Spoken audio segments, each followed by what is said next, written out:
So, dito tayo sa office. Sa natin pinaka-gopings at saka poging architect at engineer. Guys, say hi naman, oh. Yo! Yun ang maganda sa lahat. Uy. Uy. Say hi. So, papunta tayo ngayon sa ating Dasma project, Retrogate. Dito tayo sa Metrogate.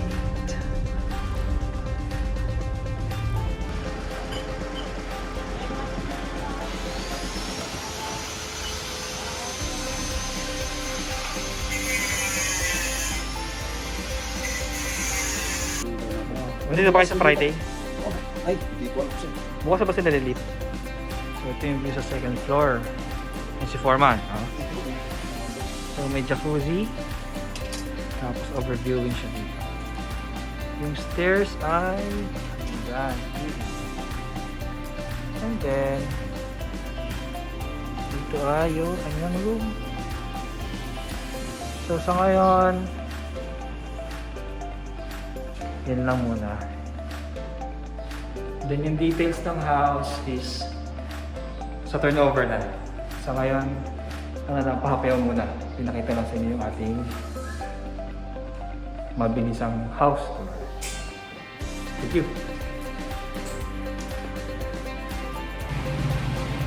So, today pupunta tayo sa Team Payaman Playhouse. So, check natin yung kanila pagiging naka-playhouse. Let's go!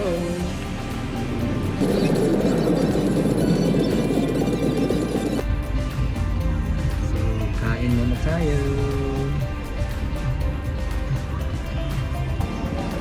So, ito yung isa sa mga kilalang kainan dito no, sa may Mondog Boulevard. Good thing is, open siya. Then, kubo-kubo lang. So, pwede ang dine-in. So dito tayo ngayon sa ating Team Payaman Playhouse. So sa ngayon bare pa lang siya. So tuturuan ko kaya, tara.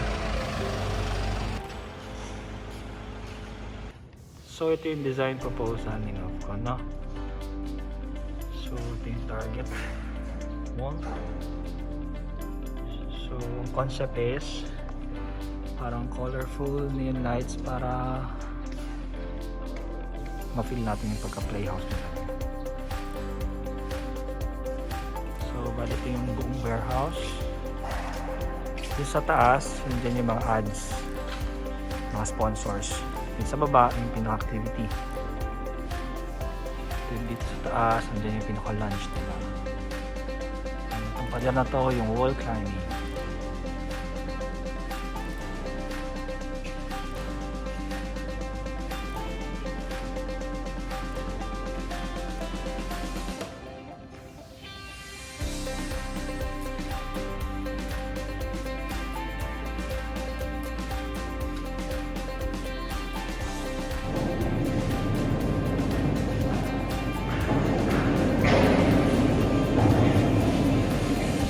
Pero 2 days pa lang yung construction natin.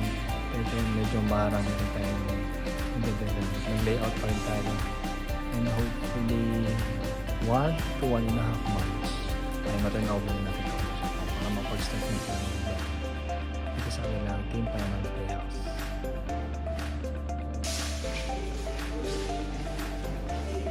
So dito yung spiral stairs nila papakyat ng launch. And then public CR. Tapos ito yung kanilang studio banda. So sa soundproofing pa natin to. Konting soundproofing lang dito. Tapos yung rubberized na floor. So dito nila i-display yung kanilang gitara. I'm not sure kung lalagay sila ng manual drums dito. Siguro electric na lang. Dito tayo ay sariling CR.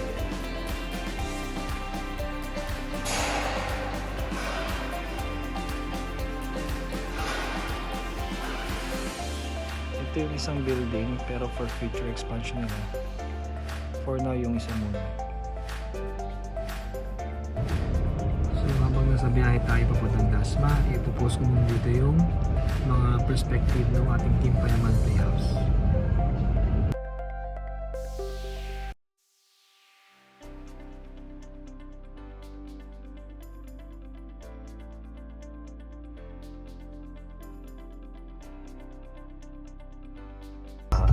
Tawid ko tayo ng diretso.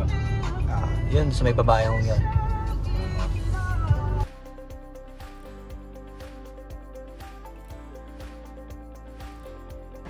So yan ang part ng ating daily activity ng as contractor is syempre nagsisettle tayo ng mga payments sa ating mga suppliers and partners.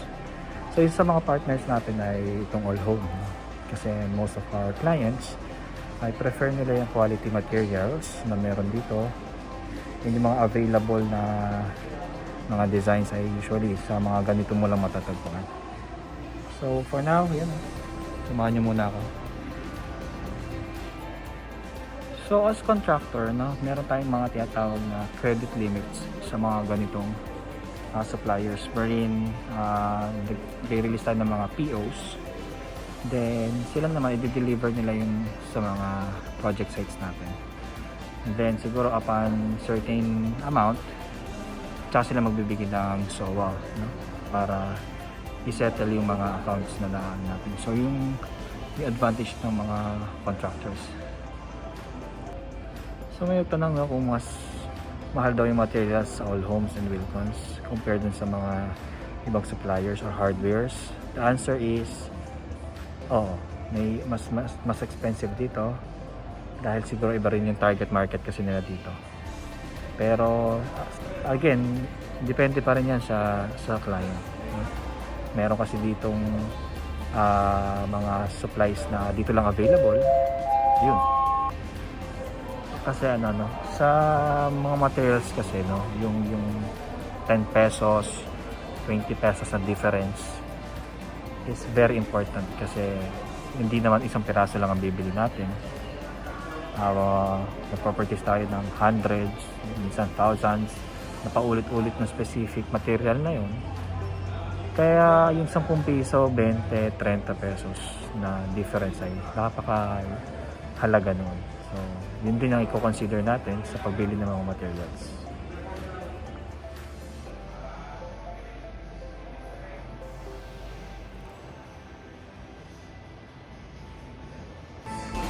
So habang naghihintay tayo, tara tignan natin sa tile center nila.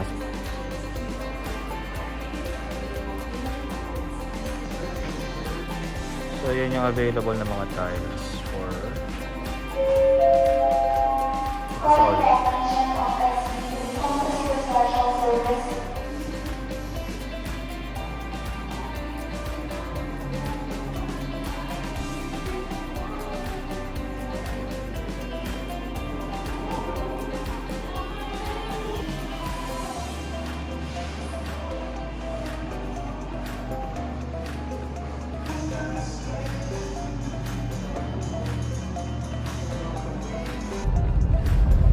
Daanan na rin natin yung ating South Forbes project para check natin yung ating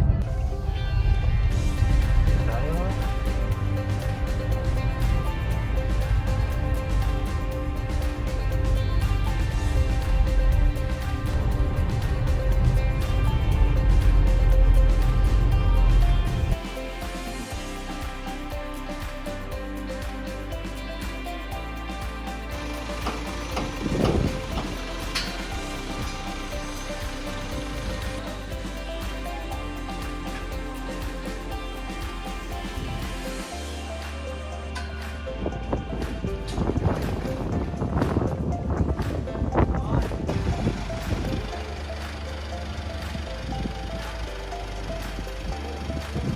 So, ito yung last site natin for the day. This is a 3-story residential project, no? Located sa South Forbes, Silang. This is designed by Architect Angeles and Kyocho. So, nag-slab na tayo for yung sa 3rd floor. Then we're going for the roof. And hopefully before Christmas, kaya natin tumatapos. So ito siya, napakalaki, elevated yung lupa. So ayun, I hope you enjoy yung ating isang araw ng pagiging isang contractor. And see you soon sa mga susunod pa. Bye! Salamat!